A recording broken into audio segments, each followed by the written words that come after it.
Welcome back, everybody. This is Cable Rose. Let's talk leadership. We're in season 1, episode. I want to make sure I get this right. I believe it's episode 6.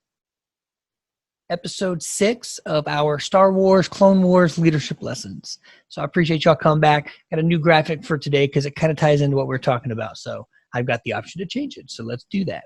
So today's statement from Star Wars, pretty straightforward again. It says, trust in your friends and they'll have reasons to trust in you. I'll say it again. Trust in your friends and they'll have reasons to trust in you. So the reason I got this droid up here is in episode 9, they were talking about never underestimate a droid. And if you really look through the seasons and the series, each of these films, actually, if you don't know this, the only 2 characters that are in every one of the films is both R2 here and C-3PO. So it's a pretty interesting factoid and pretty interesting concept that these 2 have seen more than any one single character throughout all of the seasons and series. These 2 have seen literally just about everything. And so if you've got no spoilers, but if you've seen episode 9, you know there's a turn to this. But that statement there says, trust in your friends and they'll have reasons to trust in you. And we see it all the time in this show where people have to give up a little bit of that trust to make that connection. And in turn, the return on investment is, again, the multiplier there. I recently, a few years ago, worked for a company, and they had a mission success model, and they had a very, very amazing layout of what they saw, how they saw things, and how they wanted to build towards success. At the bottom, there were some foundational things there, and one of the words was trust.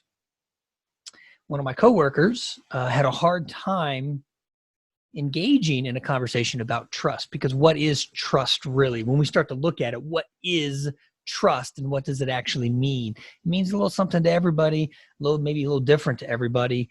But when you get right down to it, can you give? Can you be a part of? And is that trust something that you can build, or can you give it? You know, what does it really look like?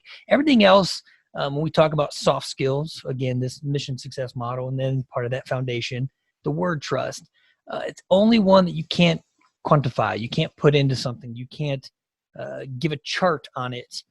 It's one of the biggest things that we can't validate on paper. Everybody loves their data, but it's one of the biggest ones that support a healthy organization in a work center. And so when I see characters such as R2 here giving up that trust,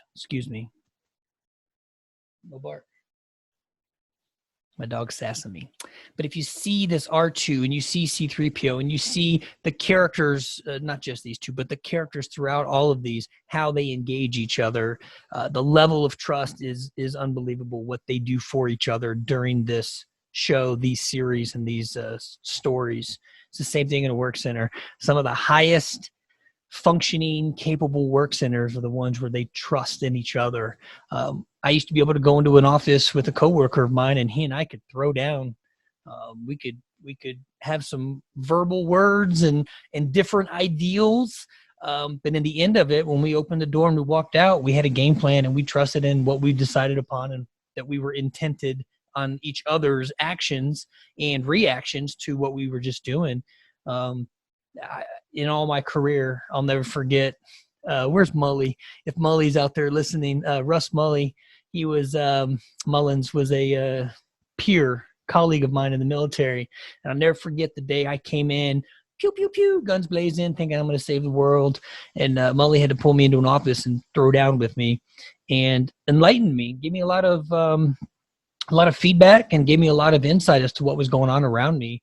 That maybe I was tunnel vision because I was trying to support my people, but not realizing that I was affecting other organizations.